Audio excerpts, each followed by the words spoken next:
So Shabbat Shalom, dear congregation, and thank you for being here to celebrate Shabbat together as a community. Relevant, relevant, relevant.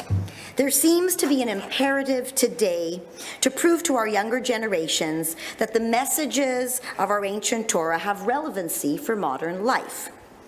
As I've been preparing a number of Divrei Torah these past few years, I remain spellbound at the incredible, deep understanding that our Torah has for human nature.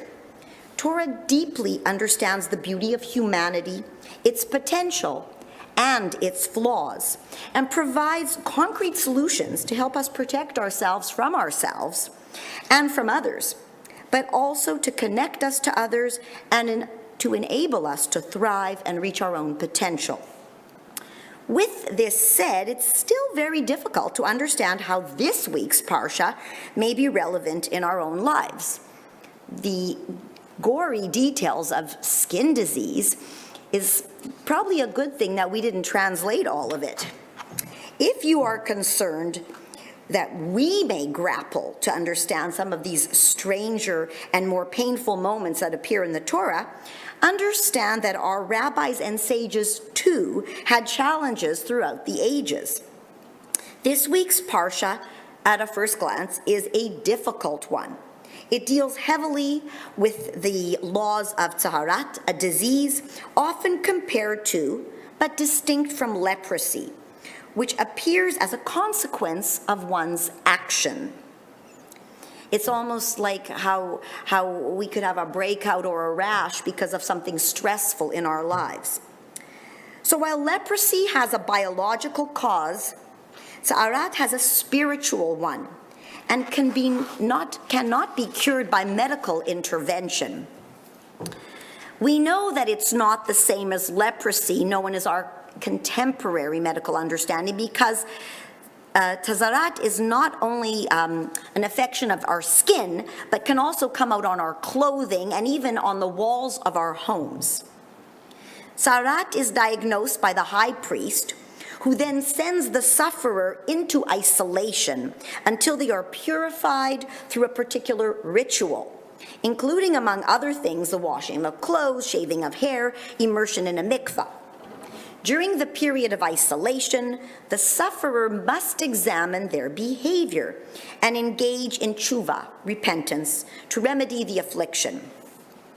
This is also how we know that Tzaharat is primarily a spiritual disease.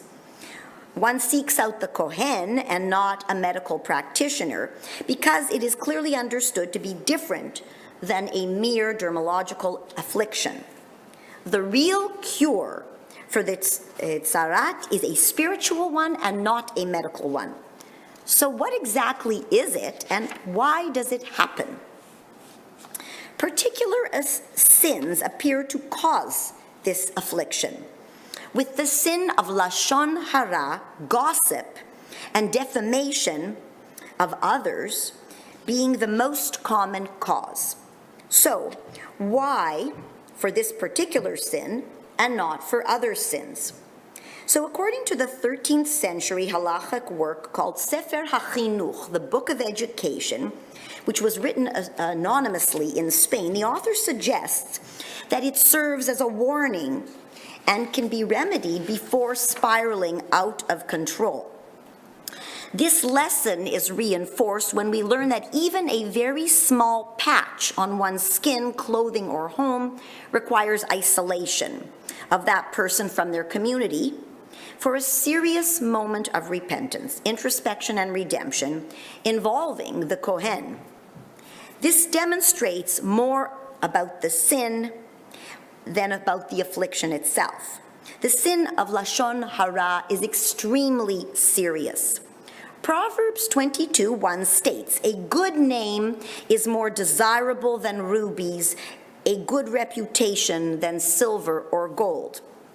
If this were so, then to jeopardize a person's reputation through gossip and slander would be akin to destroying their lives and preventing them from having any professional involvement in the community, or personal for that matter.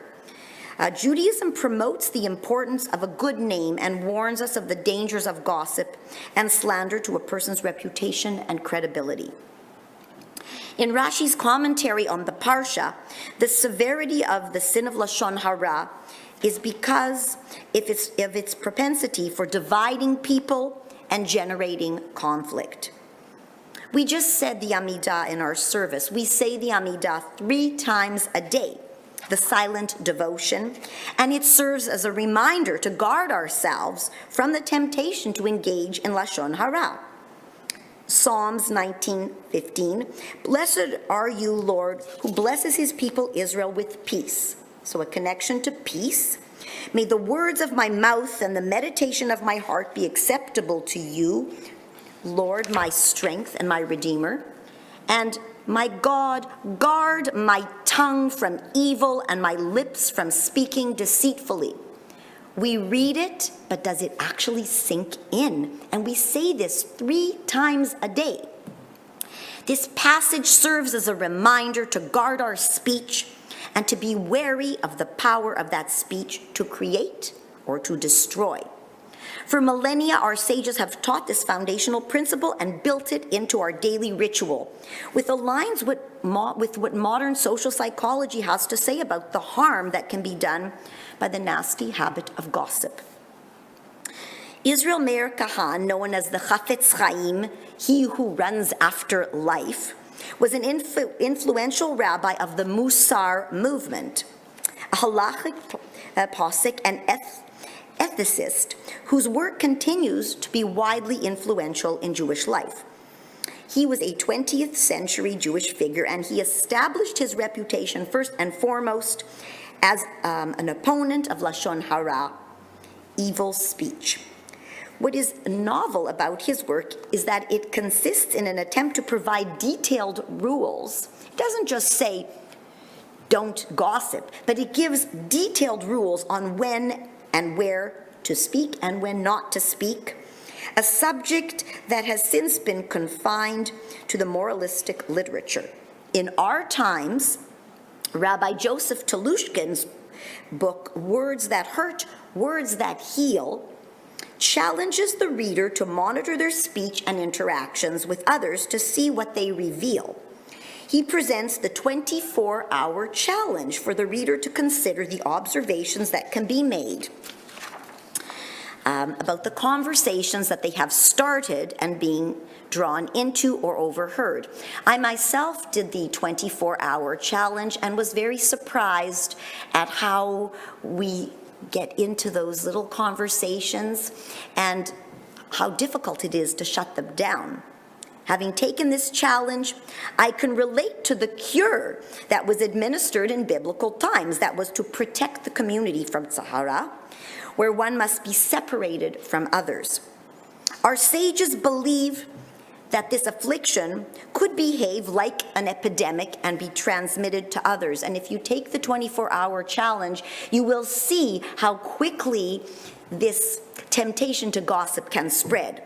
We all know that it's infectious, and we can see how easily we can be sucked into these toxic conversations. To change our actions and basically stop the epidemic, we need to isolate. We understand what isolation is like. We've been through it in the pandemic. We see that it does work to stop the spread of disease. And in this case, with gossip and toxic environments, sometimes we need to pull ourselves away just to reboot. Tosafot, or the medieval commentaries on the Talmud, along with Rabbi Yitzchak Caro, the famous 15th century Spanish rabbi and author of the Shulchan Aruch, Code of Jewish Law, believed that Tazarat could be transmitted to other people. So like we just explained, specifically by causing others to engage in the sin and lead to the patient's zero affliction. The Torah is quite frank of how a person is afflicted and how it is to be treated. All the days that he is afflicted with the disease, he is impure. He shall dwell alone outside the camp. That is until the person repents. So the Rambam considers Tazara to be a physical demonstration of God's withdrawing his presence, especially, and it's not just God's withdrawing his presence, but also of us disappointing ourselves and being the better version of ourselves that we can be. Sometimes we need to take ourselves aside and think about how we behave. What's very special is that we have the power to change the affliction. We have the power to be in partnership with God, and we have the power to change how we behave. Once we change our behavior, we can come out of this moment of penitence and re-enter the world. In our times, the Amidah provides us with an opportunity for awareness of the dangers of our speech, and it gives us a chance to change the course of our actions. May the words of my mouth and the meditation of my heart be acceptable to you, O Lord, my rock and my redeemer, and to you, all the people that surround me, my loved ones, my friends, my family, my congregation. And with that, I wish you a Shabbat Shalom.